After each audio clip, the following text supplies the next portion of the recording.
शिकारी शिकार करने के लिए जंगल में पहुंचा। उसने अपने तीर पर बहुत खतरनाक जहर लगाया और शिकार को निशाना बनाकर उसने तीर छोड़ा, लेकिन उसका तीर चूक गया और तीर एक पेड़ पर जा लगा।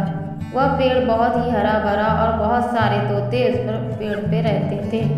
जैसे ही वह जहरीला तीर उस पेड़ पर जाकर लगा, वह पेड़ धीरे धीरे सूखने लगा और उस पेड़ पर तोते रहते थे वह एक एक करके उस पेड़ को छोड़कर जाने लगे। उस बड़े पेड़ के कोठरे में एक बहुत ही बूढ़ा तोता रहता था, जो बहुत ही धर्मात्मा और अच्छे मन का था।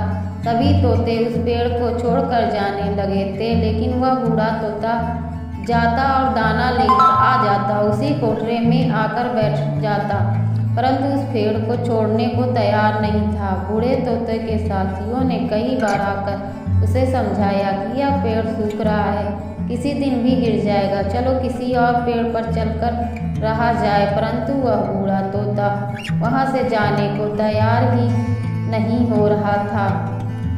अब यह बात देवराज इंद्र तक पहुंची। उन्हें बताया गया कि तोता है जिस पेड़ पर रहता, उस पेड़ पर एक जहरीला तीर लगने के कारण सूखने, गिरने और खत्म होने के कगार पर आ चुका है, और एक बूढ़ा तोता अभी वहीं पर रह रहा है।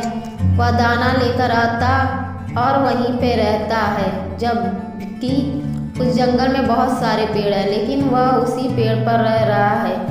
देवराज इंद्र प्रकट हुए और उस बूढ़े तोते से कहने लगे, आप बहुत ही धर्मात्मा हैं, बहुत अच्छे मन के हैं, लेकिन आप इस पेड़ को छोड़कर किसी और पेड़ पर चले जाइए, क्योंकि यह पेड़ कुछ दिनों में गिर जाएगा। तालाब के पास बहुत बड़े हरे हरे पेड़ हैं, बड़े बड़े कोटर हैं, उन पेड़ों पर फल भी लगे हुए हैं, उन्हें वहीं पर तोड़कर खा सकते हैं, परंतु यहाँ से आप चले जाइए। तोता बोला, माफ कीजिए, इस पेड़ ने मुझे जीवन दिया, शिकारियों से मेरी रक्षा की है, हर मौसम में मेरे साथ रहा है, ये कोठरे मेरा घर है, यहाँ मैं पला हूँ, बड़ा हूँ, इस पेड़ को मैं छोड़कर कैसे जा सकता हूँ? इस पर संकट आया तो क्या मैं इसे छोड़कर चला जाऊँ? मैं ऐसा कभी नहीं कर सकता।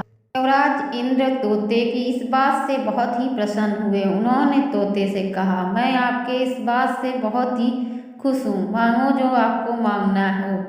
उस बूढ़े तोते ने कहा, मुझे बस इतना मांगना है कि जिस पेड़ ने मुझे जन्म दिया, जहाँ मैं रह रहा हूँ, बड़ा हूँ, जिसे आप मेरा जन्मभूमि कह सकते हैं, तो इसे फिर से वैसा ही हरा भरा कर दीजिए। देवराज इंद्र ने अमृत से उस पेड़ को सींच दिया और पहले की तरह हरा भरा कर दिया। अब वापस उस पेड़ पर आकर बाकी तोते भी रहने लगे। वह बूढ़ा तोता कुछ समय तक जिंदा रहा, फिर उसकी मृत्यु हो गई और वह स्वर्ग चला गया। यह कहानी हमें यह सिखाती है कि जब भी किसी इंसान का बुरा दौर आता है तो वह मुश्किल टूटा हुआ होता है, उसे किसी के सहारे की ज़रूरत होती है, किसी की आवश्यकता होती है। अगर ऐसे में समय में उसे छोड़कर चले जाएं, उससे बात नहीं करें, मुंह मोड़ लें, तो आपसे बुरा कोई नहीं है, क्योंकि आप किसी के सुख का साथी बने या ना बने, लेकिन आपको हमेशा किसी की दुख के साथी जरूर बनना चाहिए।